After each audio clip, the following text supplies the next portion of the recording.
press the bell icon on the YouTube app to never miss a video from News Laundry. नमस्कार, एक और टिप्पणी के साथ मैं अतुल चौरसिया। बनाना रिपब्लिक, आप सब ने यह नाम शायद सुना होगा। आज आपको इसकी कहानी सुनाता हूँ।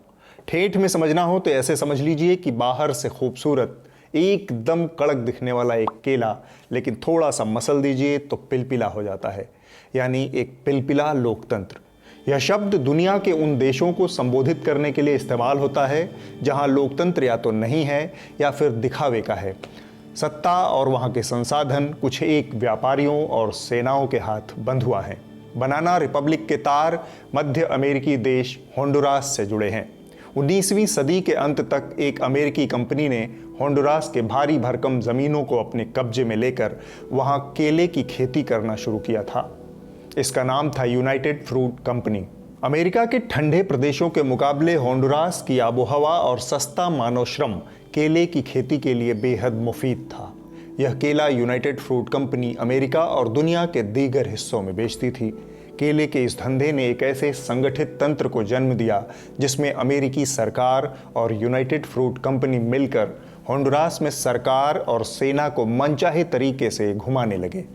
मकसद सिर्फ इतना था कि होंडुरास के उस भारी भरकम ज़मीन के हिस्से पर अपना कब्जा बना रहे जहां केले की खेती करके यूनाइटेड फ्रूट कंपनी मोटा मुनाफा कमा रही थी। सरकार बनाने और बिगाड़ने का यह फार्मूला अमेरिका ने बाद में तमाम लैटिन अमेरिकी देशों में भी इस्तेमाल किया।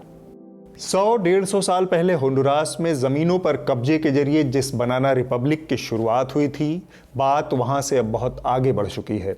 अब सिर्फ ज़मीन ही सरकारों के संसाधन नहीं हैं। कोयला खदान, नदियाँ, पहाड़, इसके अलावा 2G, 4G स्पेक्ट्रम जैसे तमाम संसाधन हैं जिन्हें सरकारें बांटती हैं। बनाना रिपब्लिक की तमाम बुराइयों में सबसे अहम बात यह है कि इन देशों में लोकतांत्रिक संस्थाएं यानी डेमोक्रेटिक इंस्टीट्यूशंस कभी भी मजबूत नहीं हो सके। अदालतें कभी लोगों का विश्वास नहीं जीत पाई, चुनाव कभी निष्पक्ष नहीं हो सके। लोकतंत्र में चेक एंड बैलेंस के लिए इन संस्थाओं का मजबूत होना बहुत ज़रूरी है। इस लिहाज से भारत भाग्यशाली है। 70 साल के इस परिपक्व लोकतंत्र में तमाम ऐसी लोकतांत्रिक संस्थाएं हैं जिन पर हम नाज कर सकते हैं। इस देश ने सफलतापूर्वक 17 चुनाव करवाए हैं। तो क्या हमने वो सब कुछ पा लिया जिसकी कल्पना इस देश के संविधान में की गई है? जवाब है नहीं। क्या हम उस दिशा में आगे बढ़ भी रहे हैं? जवाब है शायद नहीं। सड़न की शुरुआत कहीं न कहीं से होती है। कोई देश सीधे बनाना रिपब्लिक नहीं बनता। धीरे धीरे कई पड़ावों से होते हुए वह वहाँ तक पहुँचता है। मसलन पूरी दुनिया इस समय कोरोना की महामारी से पीड़ित है, लेकिन कोरोना से पीड़ित होने की प्रक्रिया में भी हम कई चरणों से गुजरते हैं। इसके कई लक्षण होते हैं। पहले गले में खराश होती है, फिर खांसी आती है, फिर बुखार आता है। मरीज को ऑक्सीजन, ICU और वेंटिलेटर तक जाने की ज़रूरत बहुत बाद में पड़ती है। दुनिया में जब फासिज्म या फिर नाजीवाद ने अपना पैर फैलाया तो वह सीधे ऑस्विट्ज़ के कंसंट्रेशन कैंप से शुरू नहीं हुआ। उससे पहले जर्मनी कई पड़ावों से गुजरा। 1933 से 1938 के दरमियान हिटलर की नाजी सरकार ने जर्मन कानूनों में सैकड़ों बदलाव करके धीरे धीरे यहूदियों को दूसरे दर्जे के नागरिक में बदल दिया। पहले उन्हें स्कूलों से अलग किया गया, फिर सार्वजनिक जीवन में अलग थलग किया गया, फिर नौकरियों से बाहर किया गया और इस तरह के तमाम उपायों के जरिए उन्हें कमाने खाने के अवसरों से वंचित कर दिया गया। इसकी चरम परिणति कंसंट्रेशन कैंप में लाखों यहूदियों की मौत के रूप में सामने आई। सड़न की शुरुआत जहां से होती है उसे समय रहते समझना ज़रूरी है। लोकतांत्रिक संस्थाओं की मजबूती ही थी जिसके चलते इंदिरा गांधी का लोकसभा चुनाव एक अदालत ने रद्द कर दिया था। लेकिन संस्थानों की यह ताकत बीते कुछ सालों में मजबूत होने की बजाय लगातार घटी है। हाल ही का वाकया है। सरकार के कानूनी सलाहकार सॉलिसिटर जनरल तुषार मेहता ने सुप्रीम कोर्ट में विपक्ष और अदालत सहित लगभग सबको धमका दिया। सुप्रीम कोर्ट ने इसका संज्ञान तक नहीं लिया। एकाधिक मौके आए जब चुनाव आयोग पर दबाव डाला गया। अहमद पटेल का राज्यसभा चुनाव हो या फिर चुनाव आयोग द्वारा एक घृणा फैलाने वाली वेबसाइट की खबर साझा करने का वाकया हो। पिछले ही साल सरकार ने नेशनल स्टैटिस्टिक्स कमीशन द्वारा भेजे गए NSSO के बेरोजगारी संबंधी रिपोर्ट को खारिज कर दिया। सिर्फ खारिज ही नहीं किया बल्कि कमीशन की ज़रूरत पर ही सवालिया निशान लगा दिया।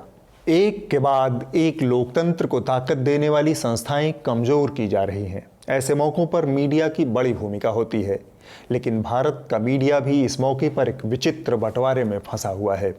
एक हिस्सा पूरी तरह से सरकार के हर सही गलत के समर्थन में चीयर लीडर बन गया है,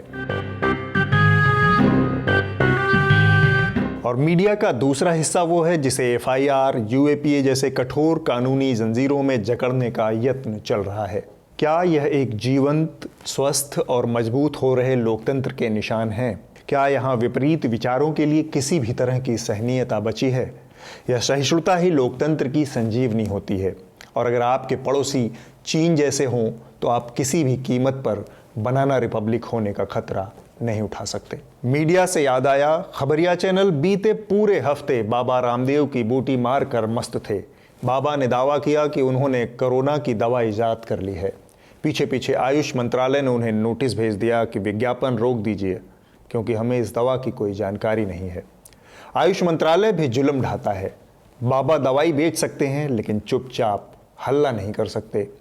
खैर, आप यह वीडियो देखिए और फिर आपको एक पते की बात बताता हूँ। मतलब एक तरीके से ये कितनी बड़ी खबर होगी, आप सोचिए। कोरोना की संजीवनी, कोरोना का दवा, पूरी दुनिया के तमाम डॉक्टर्स लगे हुए हैं, कोई नहीं खोज पा रहा। हमारे यहाँ आयुर्वेद का कमाल देखिए। इस वक्त हमारे साथ योग गुरु स्वामी रामदेव खुद इस वक्त जुड़ चुके हैं। स्वामी रामदेव, मिल गया रामबाण। आज हम आपके सामने स्वामी रामदेव को लेकर आए और बहुत बड़ा दावा पतंजलि रिसर्च सेंटर ने किया है, रामदेव जी ने किया है। उन्होंने कोरोना को मात देने के लिए आयुर्वेदिक दवा बनाने की घोषणा कर दी है। ये कमाल जो हुआ उस पर बस भरोसा करने में थोड़ा समय लग रहा है। आप समझते हैं इतनी अचानक से खुशी मिल जाती है तो कोई डाइजेस्ट नहीं हो पाती है। स्वामी जी, पहले तो बहुत बहुत बधाई आपको, क्योंकि स्वस्थ भारत की दिशा में आपने एक बहुत बड़ा कदम उठाया है। आज पतंजलि आयुर्वेद ने एक बार फिर से कमाल किया है। असल में बाबा के दावे की एक पड़ताल न्यूज लॉन्ड्री ने की, और क्या खूब की। बाबा ने दावा किया कि जिन लोगों पर उनकी दवा का प्रयोग हुआ है उनमें मेरठ के 2 अस्पताल आनंद और युग, उसके करीब 65 कर्मचारी शामिल हैं। उनके ऊपर बाबा की दवाई का इस्तेमाल हुआ और वे 100% ठीक हो गए।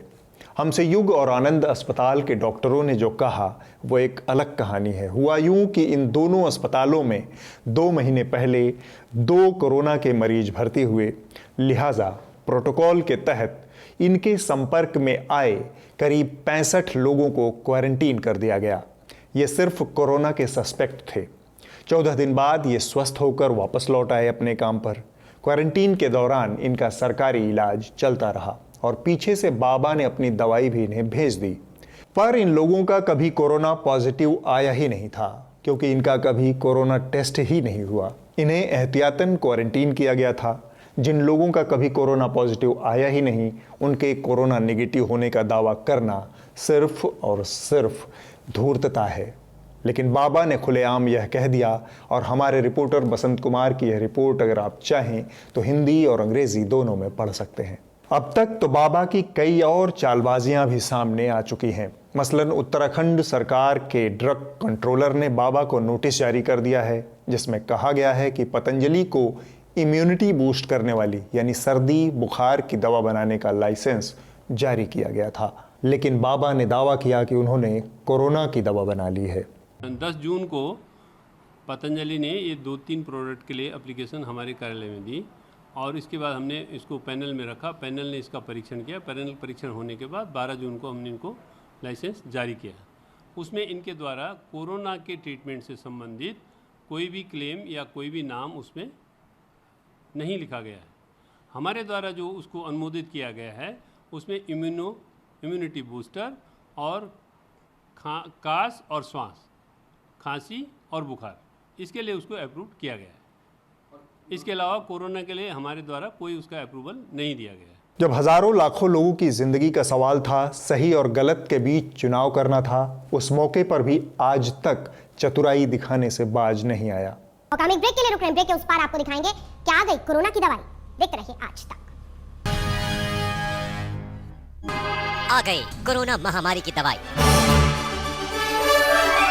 बाबा रामदेव की कोरोनिल, कोरोना के लिए रामबाण। स्पेशल रिपोर्ट में आपका फिर से स्वागत है। कोरोना की जंग क्या बाबा रामदेव ने जीत ली है? जी हाँ, ये हम इसलिए कह रहे हैं क्योंकि बाबा रामदेव ने आज कोरोना की दवाई लॉन्च कर दी। आज तक का यह कदम अनैतिक है। एंकर कह रही है कि वह ब्रेक ले रही है और ब्रेक के समय में भी लूप में पतंजलि का वह उत्पाद दिखाया जा रहा है जिसे कोरोना की कथित दवा बताया गया है और आयुष मंत्रालय ने उसके विज्ञापन पर रोक लगा रखी है। यह अपने दर्शकों के साथ भी धोखा है कि आप जिस व्यक्ति की खबर दिखा रहे हैं उसी व्यक्ति की कंपनी आपके शो की प्रायोजक भी है और आप इस पर स्पष्टीकरण देना भी मुनासिब नहीं समझते हैं। खबरों और विज्ञापन का यह घालमेल आपको असली सूचना से दूर कर रहा है और फर्जी सूचनाएं आपको लगातार दी जा रही हैं। ऐसे में ज़रूरत है उस मीडिया की जो विज्ञापन से मुक्त हो। न्यूज़ लॉन्ड्री को सब्सक्राइब करें और गर्व से कहें, मेरे खर्च पर आज़ाद हैं खबरें। पिछले हफ्ते सूर्य ग्रहण लगा और चैनल वालों की चांदी हो गई। भांति भांति के ज्योतिषी, आचार्य और भविष्यवक्ता चैनलों पर उगाए। मसलन ये वाले बाबा लोगों की मौत की भविष्यवाणी करने के एक्सपर्ट हैं। मैंने ये कुछ दिन पहले जैसे ही मैंने अपना YouTube पे प्रेम एस्ट्रोलॉजर पे मैंने अपना वीडियो डाला सूर्य ग्रहण को लेकर के, उसके अंदर मैंने कहा कि देश किसी बहुत बड़े नेता अभिनेता को खोएगा। अरे 2 दिन के बाद सुशांत सिंह राजपूत का देहांत हो गया। जैसे चंद्र ग्रहण आया था, मैंने 12 मई को उसकी वीडियो डाली थी और मैंने कहा था कि देश किसी नेता को खोएगा, किसी अभिनेता को खोएगा और देश किसी बहुत जाने माने एस्ट्रोलॉजर को खोएगा। अगर ये महज अंधविश्वास है, इसके अंदर कुछ नहीं है, ये भी एक कॉम्बिनेशन एंड परमुटेशंस है। आप कितना आपके ज्योतिष के ऊपर पकड़ है, कितना ज्योतिष के ऊपर आपका ज्ञान रखते हैं, ये आपके ऊपर डिपेंड करता है। तो जो बातें मैंने कही वो 12 मई को डाली थी और उसके बाद इमीडिएटली आपने देखा होगा तो छत्तीसगढ़ के जो पूर्व सीएम थे अजीत जोगी चले गए और उसी दिन बेजान दारू वाला चले गए। इन महाशय से अगर कुछ इस तरह पूछ लिया जाता तो ऐसे घर बुलाकर कोई करता है क्या? पुराने साहब आप तो कुछ करिए ना, देखिए बस 10 नहीं बोलो तुम। और इन महाशय ने कई दावे किए पर हमने पाया कि वे सही नहीं थे। वेल सैडली जब मैंने लास्ट ईयर दिवाली के शो पे नए कपड़े पहनकर गया था और मुझसे पूछा था साल कैसा होगा, बहुत मुझे खराब लगा ये बताने कि next year is going to be a phosphorus year, not a prosperous year and expensive year for most people. और आप गूगल करके देख सकते हैं Sanjay Jumani predictions for 2020 way back in October. और मैंने ये भी कहा था कि sadly China will be the villains of the piece और चाइना की वजह से पूरी globe will be in lot of trouble and turmoil. और यहाँ पर एंकर महोदया के कॉन्फिडेंस पर दिल बाग बाग हो जाता है। इस 2020 में और भी कुछ आना बाकी है जिसे अभी हम नहीं जानते हैं। इन्हीं सब पहलुओं पर बात करने के लिए आज हमारे साथ बहुत सारे एस्ट्रोलॉजर जुड़ रहे हैं। मैं परिचय करा दूं, हमारे साथ संजय जुमानी जी जुड़ रहे हैं। ऐसे महान भविष्य दृष्टा ज्योतिषाचार्य हमारे देश में हैं, इसके बावजूद देश चौतरफा संकट से घिरा हुआ है। समय रहते हम क्यों नहीं इन संकटों से बचाव का रास्ता खोज पाते। मेरी नरेंद्र मोदी जी को सलाह है कि वह अपने कैबिनेट में एक नए मंत्रालय का निर्माण करें जिसका नाम होगा भविष्य दृष्टा मंत्रालय। इसका मंत्री चुनाव जीतकर आया कोई नेता नहीं होगा, बल्कि इन ज्योतिषियों में से ही किसी एक को मंत्री बनाया जाए। चयन की शर्त बस इतनी सी होगी कि उन्हें अगले दिन अमेरिकी राष्ट्रपति डोनाल्ड ट्रंप के आने वाले ट्वीट की भविष्यवाणी करनी होगी। मुझे भरोसा है कि भविष्य दृष्टा बाबाओं के लिए यह बहुत छोटी परीक्षा है और इस बंदे का भौकाल टाइट रहे, बस इतनी सी कामना है। पड़ोसी पाकिस्तान में हड़कंप की स्थिति है, वहां पर बाजवा कैंप में हड़कंप मचा हुआ है। वहां पर जो मेरे पास डिटेल है, वहां पर ब्लैकआउट हो रहे हैं। वहां पर जो फाइटर जेट हैं वो अचानक से उनकी गतिविधियां बढ़ जाती हैं और अब आलम तो ये हो गया है कि पाकिस्तानी सेना आसमान में ही रथ जगह की तैयारी कर रही है। कैसे, ये रिपोर्ट देखिए। दुख होता है कि हमारे देवी देवताओं ने कुछ शक्तियां सिर्फ राक्षसों को ही दी। अगर इस बंदे को भी एक आध ऐसी शक्ति मिल जाती तो काराकोरम की पहाड़ियों के जिस रेंज में यह खड़ा है वहीं से सीधे चीन को नेस्त नाबूद कर देता।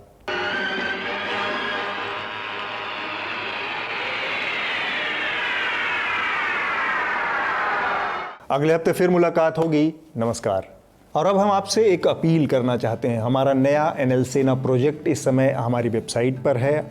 जो आपको पता है कि एनएल सेना प्रोजेक्ट जो हमारा होता है वो आपके सहयोग से चलता है, सब्सक्राइबर्स से अलग। ये ऐसी चीज़ होती है जो ग्राउंड से हम रिपोर्ट करते हैं कोई बड़े मुद्दे को पकड़कर, और उसमें आप हमें सहयोग देते हैं आर्थिक रूप से। तो इस बार का जो नया एनएल सेना प्रोजेक्ट है वो उसका शीर्षक है a long walk to home. ये बेसिकली बम्बई, दिल्ली और एनसीआर के इलाके में कोरोना के बाद जो स्थितियां पैदा हुई हैं उससे जुड़ा एक प्रोजेक्ट है, जिसमें तमाम बड़ी संख्या में मज़दूरों के यहाँ से चले जाने के बाद जो रियल एस्टेट सेक्टर है वो पूरी तरह से थम गया है, रुक गया है। ऐसे में उन तमाम लोगों की जिन्होंने अपने घर के लिए इन्वेस्ट किया था, अपनी कमाई लगाई थी, उनके घर मिलने का सपना भी अटक गया है। तो क्या स्थिति है रियल एस्टेट सेक्टर की, कब इन लोगों को अपने घर मिलेंगे? ऐसी बड़ी संख्या है, करीब 15 से 16 लाख लोग हैं जिन्होंने अपने घर के लिए पैसा इन्वेस्ट किया था, पर वो सारे कामकाज अब रुके हुए हैं, उनका घर का सपना रुक गया है। तो इस पर हमारी एनएल सेना का नया प्रोजेक्ट है जिस पे हमारे रिपोर्टर्स काम करेंगे। हम चाहेंगे कि आप इसमें ज़्यादा से ज़्यादा सहयोग करें और जल्द से जल्द हम इस रिपोर्ट को आपके सामने ले आएँ। इसके लिए आपको हमारी वेबसाइट www.newslaundry.com/subscription पर जाना है। वहाँ पर एनएल सेना प्रोजेक्ट के सबसे नए वाले हिस्से पर आपको क्लिक करना है और वहाँ पर अलग अलग चीज़ें कीमत है वहाँ पर दर्ज है। जितना भी आप अपना कंट्रीब्यूट करना चाहते हैं, जिस भी कीमत को, उस पर आप कर सकते हैं।